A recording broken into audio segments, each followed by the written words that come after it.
Hello friends, welcome to the Mechanical Engineering Department and the subject Computer Aided Manufacturing for the 7th semester Mechanical Engineering, and the chapter is NC CNC Machine Tool System and the topic is NC Machine System.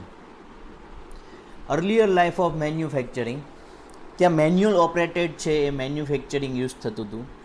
ત્યાર પછી development થતાં NC machine tool system છે introduce થયું અને અત્યારે current સિનારીઓ પ્રમાણે NC machine tool સિસ્ટમને CNC machine tool સિસ્ટમને રિપ્લેસ કરી લીધો છે. પણ તો પણ ઘણી બધી જગ્યાએથી NC machine tool system use થાય છે. Plus exam point of view આમાંથી ક્વેશ્ચન આવી શકે છે, એટલે એનસી મશીન સિસ્ટમ વિશે થોડો ઘણો આઈડિયા હોવો જરૂરી છે. તો આ વિડીયોની અંદર હું તમને બધું એનસી મશીન સિસ્ટમ વિશે ઇન્ટ્રોડ્યુસ કરીશ. તો myself professor Vishal T Patel is going to start this video lecture in Gujarati and English both the language for your better understanding only. First of all, NC machine tool એનું થોડું introduction આપી દઉં. જેમ કે એ બે વર્ડનો મિનિંગ છે એ મિક્સચર છે, numerical and control. Control means કે એવું કોઈ તમારે કંટ્રોલર છે એ સાઈડમાં સાથે રાખવાનું છે જે મેન્યુફેક્ચરિંગને કંટ્રોલ કરી શકે. એ કંટ્રોલ કરવા માટે કઈ રીતના ડેટા અવેલેબલ હોવા જોઈએ? ન્યુમેરિકલ ડેટા અવેલેબલ હોવા જોઈએ. પણ એ ન્યુમેરિકલ ડેટા છે એ કઈ રીતે તમે ફીડ કરશો, કઈ રીતે તમે એની અંદર એપ્લાય કરશો, એ મેથડ અત્યારે જે સીએનસીમાં કોમ્પ્યુટર થ્રુ યુઝ થાય છે એના કરતાં થોડીક અલગ છે. પણ એનું જે વર્ક હતું એ સેમ જ છે. જે સીએનસી મશીનનું વર્ક છે એ જ એનસી મશીનનું વર્ક હતું, ખાલી આપણે જે ઇનપુટ આપવાની છે એની મેથડ અલગ હોઈ શકે છે. એટલે એનસી મશીને કયા ફંક્શન માટે યુઝ કરતા હતા? તો લેટર્સ, નંબર્સ એન્ડ સિમ્બોલ્સ માટે યુઝ કરતા હતા. જે આપણે પ્રોગ્રામ તરીકે સીએનસીમાં ઇનપુટ આપીએ છીએ એની જગ્યાએ ન્યુમેરિકલ કંટ્રોલ છે એ લેટર, નંબર એન્ડ સિમ્બોલ્સ તરીકે ઇનપુટ આપતું હતું. આ રીતે કંઈક એનસી મશીન આવતું હતું, જેની અંદર તો કોમ્પ્યુટર જેવી વિન્ડો જે સીએનસી મશીનમાં જોવા મળે છે એવી તમને આની અંદર નહીં જોવા મળે. એની જગ્યાએ કંઈક અલગ અલગ પ્રોગ્રામને રીડ કરી શકે એવા ફંક્શન્સ એમાં ઇનપુટ તરીકે એડ કરેલા છે. મીનવાઇલ એવું કહી શકાય કે numerical control is a technique for controlling machine tools or processing using coded command instruction, the same like CNC machine. And also these coded command instruction are interpreted and converted by NC controller into two types of signals, namely motion control signals and miscellaneous control signals. Motion means જે આપણે ટૂલથી workpiece ઉપર machining કરવાનું છે એ tool કે workpiece મેં બેમાંથી એકને as per the machining process આપણે એને મોશન આપવી પડતી હોય છે. તો એ મોશન કંટ્રોલ કરવા માટે ઘણી બધી સર્વો મોટર્સ એડ કરશું. પ્લસ ઘણા બધા આપણે બીજા મોશન ટૂલ ચેન્જ કરવા માટે, વર્કપીસનું ટેબલ ચેન્જ કરવા માટે આપણે સિગ્નલ્સ આપવા પડતા હોય, એ બધા આપણે મિસેલિનિયસ કંટ્રોલ સિગ્નલ્સની અંદર આવશે. તો ટૂંકમાં એનસી મશીનનું વર્કિંગ છે ઓલરેડી તમને સીએનસી મશીન જો ખબર હોય તો એ જ વર્ક થશે, બીજો કોઈ ચેન્જ નથી. હવે આપણે એના ડિફરન્ટ ટાઈપ ઓફ ફંક્શન જે પણ આપણે કીધા હતા એ થોડાક ડિટેલમાં વન બાય વન લખી દઉં, જેથી કરીને તમારે જ્યારે એક્સપ્લેન કરવાનું થાય એક્ઝામિનેશનની અંદર તો આ રીતે કંઈક પોઈન્ટ વાઇઝ એક્સપ્લેન કરી શકો કે it is use to starting and stopping of the machine tool spindle, also for the controlling the spindle speed, positioning the tool at the desired location and guiding it along with the desired path by automatic control of the motion. Means આપણે જેમ સીએનસીની એમ કહીએ છીએ એમ એનસીમાં પણ ટૂલને position fix કરે છે કે exactly ક્યાં વર્કપીસને cut કરવાનું છે, મશીનિંગ કરવાનું છે. પ્લસ એને ગાઈડ કરશે કે કયા પાથ થ્રુ એને ચાલવાનું છે. જો આ પ્લસ હું તમને જે કહું છું એ બધું ક્લાસિફિકેશન ઓફ સીએનસી મશીનવાળો વિડીયો લેક્ચર જુઓ, એની અંદર મેં તમને મોશન છે એ ટૂલની એક્સપ્લેન કરેલી છે કે 2 એક્સિસમાં હોય, 2.5 એક્સિસમાં હોય, પોઈન્ટ ટુ પોઈન્ટ હોઈ શકે, કન્ટિન્યુઅસ હોઈ શકે. તો આ રીતે છે એ એનસી મશીનમાં સેમ કાઇન્ડ ઓફ જ આવશે. એટલે જ મેં કીધું કે બંનેનું ક્લાસિફિકેશન સેમ જેવું જ છે. એક ખાલી લાસ્ટ જે 5th ક્લાસિફિકેશન સીએનસીનું હતું એ કાઢી નાખો એટલે એનસીનું થઈ જશે. એટલે એ ફરીવાર તમને શીખવાડવાની જરૂર નહીં પડે, એ ખાલી જોઈ લેશે તો બેઠું તમે કોપી ટુ કોપી છે એ તમે એડ કરી શકશો. રેડી? 4th ફંક્શન છે controlling the feed rate and 5th is changing the tools. એટલે મૂલ્સ ઓલમોસ્ટ જે પણ આપણે મેન્યુઅલી ઓપરેટ કરીએ છીએ લેથ ઉપર, મિલિંગ ઉપર, એ હવે totally controlling by some kind of machine use કરવાનું છે. હવે એના કમ્પોનન્ટ્સમાં જોઈએ જે સીએનસી કરતાં અલગ પડશે. અત્યાર સુધી એનું ફંક્શન કે વર્કિંગ કીધું એ સીએનસી જેવું જ હતું, એટલે એની અંદર કોઈ તમારે ડિટેલમાં જવાની જરૂર નહીં પડે, કારણ કે હવે તમારે નેક્સ્ટ ચેપ્ટરથી સીએનસી વિશે જ શીખવાનું છે, એટલે તમને બધો ડિટેલ આઈડિયા આવી જશે. પણ કમ્પોનન્ટ્સ એનસીના કેવા કેવા હતા તો એની એક ખાલી એક બ્રીફ ઇન્ટ્રોડક્શન માટે એક ફિગર દેખાડી દઉં છું, જેમાં બધા કમ્પોનન્ટ્સ લઈ લઈએ. એમાં સૌથી પહેલો કમ્પોનન્ટ લઈ લઈએ આપણે part drawing and part program. Part drawing છે મીન્સ કે જે પણ પાર્ટ તમારે મેન્યુફેક્ચર કરવો છે એનું ડ્રોઈંગ પ્રિપેર થશે, અને ડ્રોઈંગ જે રીતે પ્રિપેર થઈ રહ્યું છે એમાં કઈ રીતે મશીનિંગ 1 બાય 1 કરવું છે સ્ટેપ વાઇઝ, એ પ્રમાણે એનો પ્રોગ્રામ તૈયાર થશે. પણ એ પ્રોગ્રામ છે એ આપણે ક્યાંય સોફ્ટવેરની અંદર કોમ્પ્યુટરમાં લખીને નથી તૈયાર કરવાનો, it is a manually prepared. તો એ કઈ રીતે હોય છે તો હું જો એ એરો બતાવું છું તમને, ડ્રો કરેલું છે, એક ટેપ જેવું છે, પેપર ટેપ જેવું છે, એની અંદર હોલ પાડીને કોડેડ કરવામાં આવતું કે સપોઝ આ જગ્યાએ હોલ છે તો એનો મિનિંગ મશીન છે એ આ પ્રકારનો લેશે, બીજી જગ્યાએ હોલ છે તો એનો કમાન્ડ છે એ મશીન કંઈક બીજી પ્રકારે લેશે. એક્ઝેક્ટલી કઈ રીતે હોય છે એ આપણે આની પછી નેક્સ્ટમાં જોઈએ. એ પ્રોગ્રામ રેડી થઈ જાય પછી એને રીડ કરવા માટે કોઈક ઇન્સ્ટ્રુમેન્ટ જોઈએ ને, જેમ આપણે પ્રોગ્રામ છે એ કોમ્પ્યુટરમાં સીએનસીમાં ઇનપુટ આપીએ છીએ તો એને રીડ કરવા માટે એની અંદર કંઈક મિકેનિઝમ ગોઠવેલા હોય છે. જે કોમ્પ્યુટર છે એમાં એમસીયુ જે કહેતા હતા માઇક્રો પ્રોસેસર, રેડી, એવું જ અહીંયા ક્યાંક એમસીયુ છે પણ માઇક્રો પ્રોસેસર નથી, એનું નામ અલગ છે.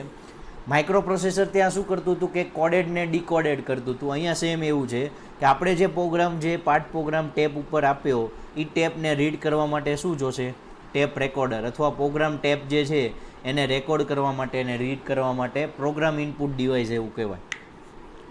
પછી એના પછી કેવું આવશે તો એ બધું આપણે ક્યાં ફીડ કરવાનું છે, મશીન કંટ્રોલ યુનિટની અંદર. મશીન કંટ્રોલ યુનિટ છે એ થર્ડ પાર્ટ થઈ ગયો એનસી મશીનનો, એમસીયુ જ છે પણ માઇક્રો પ્રોસેસર નહીં, જેની અંદર ઘણી બધી ડિટેલ્સ છે એ તમને લખેલી છે, એ બધા જ પાર્ટ હશે. એક મેમરી માટે કોઈ સ્ટોરેજ સિસ્ટમ નથી, એટલે તમે જે પણ પ્રોગ્રામ ઇનપુટ કરો છો એ જ્યારે ઓપરેશન થતું હોય છે એના માટે જ કરવાનું છે. પછી નેક્સ્ટ ઓપરેશન વખતે પાછલા પ્રોગ્રામમાં શું હતું એ પછી નહીં યાદ હોય.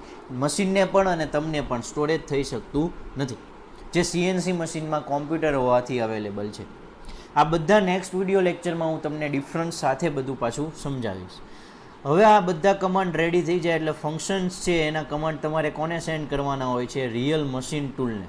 મશીન ટૂલ મીન્સ આપણું જે મેન્યુઅલી લેથ કે મિલિંગ કે ડ્રિલિંગ મશીન હોય છે એવું જ હોય છે, ખાલી એને કમાન્ડ છે એ કનેક્ટેડ હોય છે એમસીયુ સાથે, એટલો જ ડિફરન્સ રાખવાનો છે. બાકી બધા ઓપરેશન એઝ ઇટ ઇઝ થવાના છે, જેમાં ડ્રાઈવ મોટર હોય, વર્ક ટેબલ હોય, બરાબર, Z axis, Y axis, X axis બધામાં મૂવેબલ હશે, વર્કપીસ ટેબલ ને એ બધું. બોલ સ્ક્રૂથી તમે મોશન ટ્રાન્સફર કરી શકો છો.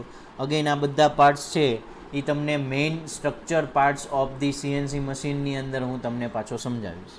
રેડી? તો આ થઈ ગયા એના મેઇન કમ્પોનન્ટ્સ. હવે આ બધા કમ્પોનન્ટ્સ તો રેગ્યુલર છે. મશીન ટૂલ એ તો ઓલરેડી બધાને ખબર છે કેવા પાર્ટ્સ આવે.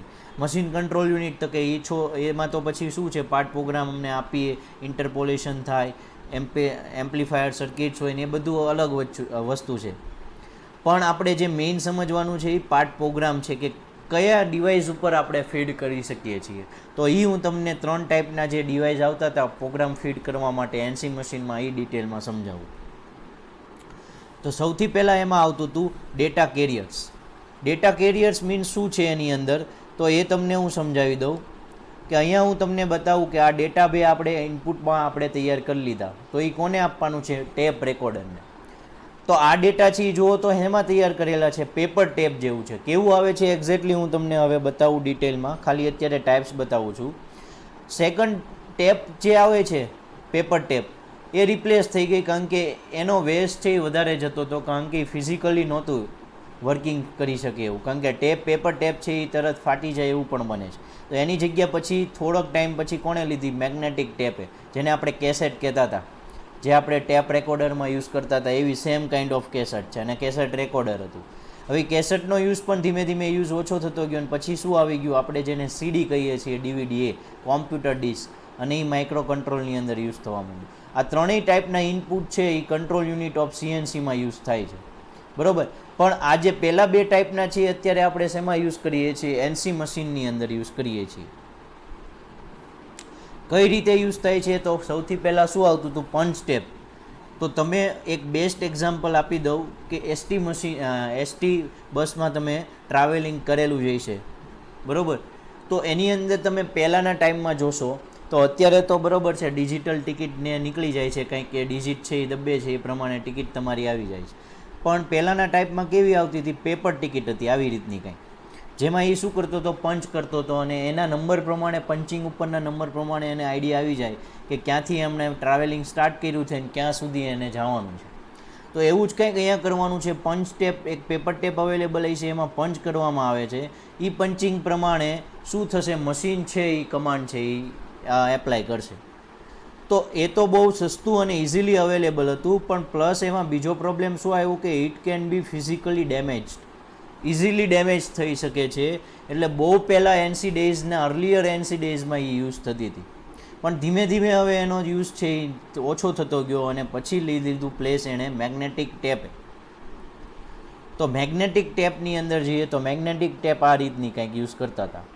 રેડી? તો મેગ્નેટિક ટેપમાં પણ કમાન્ડ આવતા હતા અને કમાન્ડ છે એ ડીકોડ કરી શકતું હતું એમસીયુને, એના ઉપરથી પ્રોગ્રામ છે એ એપ્લાય કરી શકતા હતા, બરાબર.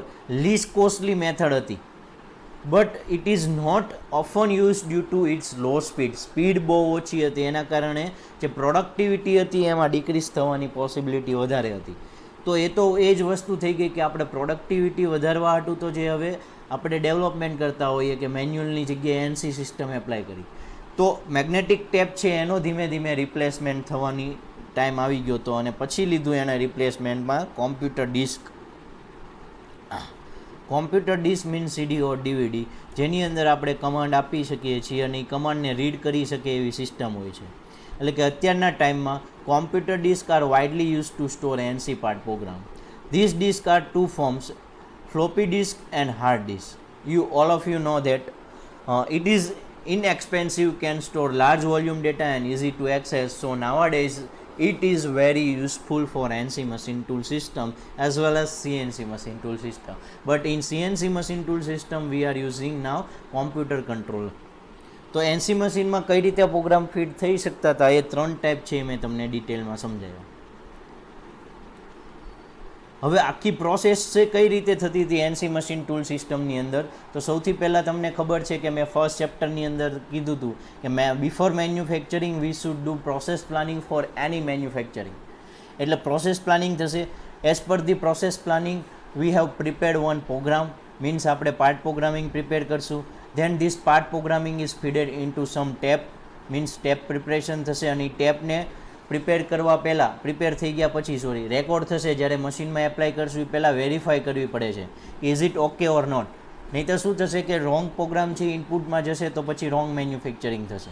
એટલે 4th સ્ટેજ આવશે tape verification, and after tape verification we will apply this tape into tape recorder and by MCU production will be started.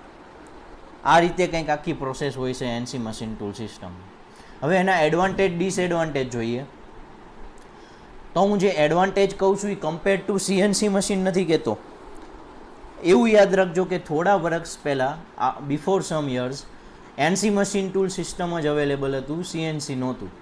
તો NC machine tool system available હતું, સાથે સાથે બીજી સાઈડમાં મેન્યુઅલ ઓપરેટેડ મશીનિંગ યુઝફુલ થતું હતું. તો બેમાંથી તમે કયું યુઝ કરશો? સીએનસી અવેલેબલ જ નથી, એવું યાદ રાખો. તો તમે એના એડવાન્ટેજ છે કમ્પેર ટુ મેન્યુઅલ ઓપરેટેડ મશીનમાં જોવા જશો તો ઘણા બધા થઈ શકે છે. જેમ કે ગ્રેટર મશીન યુઝ, એક જ મશીનનો બહુ બધા ટાઈમ સુધી યુઝ કરી શકો છો, at least 24 hours a day use પણ કરી શકો છો. કોમ્પ્લેક્સ મશીન ઓપરેશન છે એ પોસિબલ છે જે મેન્યુઅલી નહીં હોય. હાઈ ડિગ્રી ઓફ એક્યુરેસી મળશે, less inspection required, reduction of scrap and wastage, જે ચિપ્સ નીકળે છે, જે સ્ક્રેપ્સ નીકળે છે એ બધો ઓછો થશે, એટલે મીન્સ વેસ્ટેજ છે એ રિડ્યુસ થશે. Reduce lead time of production, means જે મેઇન મેન્યુફેક્ચરિંગ ટાઈમ કહી શકાય છે એને આપણે કેવો ટાઈમ કહેતા હોઈએ છીએ? Lead time. આઈ હોપ તમે આઈની અંદર, ઇન્ડસ્ટ્રીયલ એન્જિનિયરિંગની અંદર આવા કોઈ છે એવા બધા ફંક્શન્સ છે, ડેફિનેશન સ્ટડી કરી ગયા છો. મીન્સ લીડ ટાઈમ જે છે મેન્યુફેક્ચરિંગ રિલેટેડ એ રિડ્યુસ થશે. Increase productivity means number of products in a day છે એ ઇન્ક્રીઝ થશે. Lower tooling cost, reduction of human error, હ્યુમનની જે એરર આવતી હોય છે એ ઓછી થશે, કારણ કે હ્યુમનનું જે ઇન્વોલ્વમેન્ટ છે એનસી મશીન ટૂલ સિસ્ટમમાં એ મેન્યુઅલ કરતાં ઓછું થઈ જશે. ગ્રેટર ઓપરેટર સેફ્ટી, જે ઓપરેટ કરે છે મશીનને, જે મેન્યુઅલી ઓપરેટ કરતો હતો એમાં સેફ્ટી રિલેટેડ ઘણા બધા ઇસ્યુ આવી શકે છે, પણ એનસી મશીન ટૂલ સિસ્ટમમાં એ ઓછા થઈ જાય છે. Means it will increase the safety of any operator. Greater operator efficiency, any efficiency means કોઈ હ્યુમન વર્કર્સ છે એ 4 અવર્સ છે પર ડે વર્ક કરી શકતો હોય તો એનસીની અંદર છે એ 6 અવર 8 અવર્સ પર ડે યુઝ કરી શકે છે, કારણ કે એને ફિઝિકલ વર્ક છે ઓછું થઈ જશે. Greater machine tool safety, again machine tool છે એને ડેમેજ થવાની પોસિબિલિટી પણ ઓછી છે. અને રિડ્યુસ સ્પેસ રિક્વાયરમેન્ટ્સ, મીન્સ જે ઓવરઓલ જે સ્પેસ જોઈએ છે કંપનીને એ રિડ્યુસ થઈ જશે, મીન્સ ઓવરઓલ બેનિફિટમાં વધારો થશે. So this all are advantages compare to manual operated machine. એટલા માટે NC machine tool system introduce થયું હતું. હવે જોઈએ કે કેવા ડિસએડવાન્ટેજીસ સાથે સાથે હોય છે. જો ઘણા બધા એડવાન્ટેજ હોય તો ડિસએડવાન્ટેજ થોડાક તો હોય જ છે. તો ડિસએડવાન્ટેજ મેન્યુઅલી ઓપરેટમાં શું આવે છે, મેન્યુઅલ ઓપરેટની કમ્પેરિઝનમાં, કે સૌથી પહેલાં જ્યારે તમારે આ ઇન્સ્ટોલ કરવું હોય છે એનસી મશીન ટૂલ સિસ્ટમ, તો જે મેન્યુઅલી મશીન આવે છે એની કરતાં કોસ્ટ વધારે છે. So you have to invest more money when you are starting any type of manufacturing process. Second is high maintenance cost, means running cost પણ વધારે છે. જ્યારે પણ કંઈ પ્રોબ્લેમ આવે છે મશીન ટૂલ સિસ્ટમમાં તો કોઈ ઓપરેટર છે એને નથી સારું કરી શકતો, અથવા તો કોઈ જે વિધાઉટ સ્કિલ કોઈને તમે બોલાવશો તો પણ એ નહીં ઓપરેટ કરી શકે કે સારું કરી શકે. મીન્સ એનામાં કોઈ પ્રોબ્લેમ આવે છે તો તમારે સ્કિલ્ડ જે ટાઈપ હોય છે હ્યુમન વર્કર્સ અથવા તો હ્યુમન એમ્પ્લોયી એના માટે રાખવા પડતા હોય છે, જે તમને કોસ્ટલી થઈ શકે છે. થર્ડ છે high operation cost. Again operation cost વધી શકે છે, કારણ કે એની પાછળ આ બંને જે પહેલાં બે ખર્ચ છે, બે જે કોસ્ટ છે એ વધારે હોય છે એટલે. Fourth is limited life of taps. જે આપણે ટેપ રેકોર્ડરમાં યુઝ કર્યું ને, મેં કીધું એમ સ્ટોરેજ નથી થતું, અથવા તમે જે એનો યુઝ કરો છો મેગ્નેટિક ટેપ્સ અથવા પેપર ટેપ, બરાબર, પંચ ટેપ, તો એ બહુ લાંબા ટાઈમ સુધી આપણે સ્ટોર નથી કરી શકતા, એટલે લાઈફ એની વધારે નથી. ટાઈમ કન્ઝ્યુમિંગ પંચ ટેપ પ્રિપરેશન, પંચ ટેપ જે યુઝ થતી હતી વેરી ટાઈમ કન્ઝ્યુમિંગ હતી, જોઈને ટેપ કરવું પડે. જો એક હોલ પણ છે એ પંચ છે એ કંઈક થોડોક અલગ થઈ ગયો તો પછી અલગ જ પ્રોગ્રામ ઇનપુટ થતો હોય છે. તો આ છે ડિસએડવાન્ટેજીસ છે. રેડી. આ બધા ડિસએડવાન્ટેજના કારણે હજી પણ આ બધા ડિસએડવાન્ટેજ રિમૂવ કરવા હોય તો હજી એક ડેવલપમેન્ટ જોવે, જે એનસીની જગ્યાએ હવેના મશીન યુઝ થાય છે, સીએનસી મશીન. મીન્સ ઇનપુટ જે આપણે આપતા હતા એનામાં કોમ્પ્યુટર યુઝ કરો with the interface all the process and it is connected with the machine, means output, then this known as a whole CNC machine. જેમાં આપણે ઘણા બધા ડિસએડવાન્ટેજ જોયા, storage related, life of the program related, કોઈ change આવે છે તો એ change નથી કરી શકતા. તો આ બધા પ્રોબ્લેમ છે એ આપણે આમાં રિમૂવ કરી શકીએ છીએ. એકચ્યુઅલમાં કેવા ફાયદા પણ છે અને કેવા ગેરફાયદા પણ છે સીએનસી મશીનના, એ વિથ કમ્પેરિઝન આપણે નેક્સ્ટ વિડીયો લેક્ચરની અંદર જોશું. એને આપણે નામ આપ્યું છે difference between NC and CNC machine tool system, and it is IMP question because many times it has been asked in the examination. Ready. So these all are the about NC machine tool system. I hope you understood all these kind of basic things of NC machine tool system. If you like this video, then press like button, share all the friends so they can get the idea about the NC machine tool system, and don't forget to subscribe GTU Studies channel. And also for more materials and the PDF of this video lecture, you can visit our website gtustudies.com. Thank you.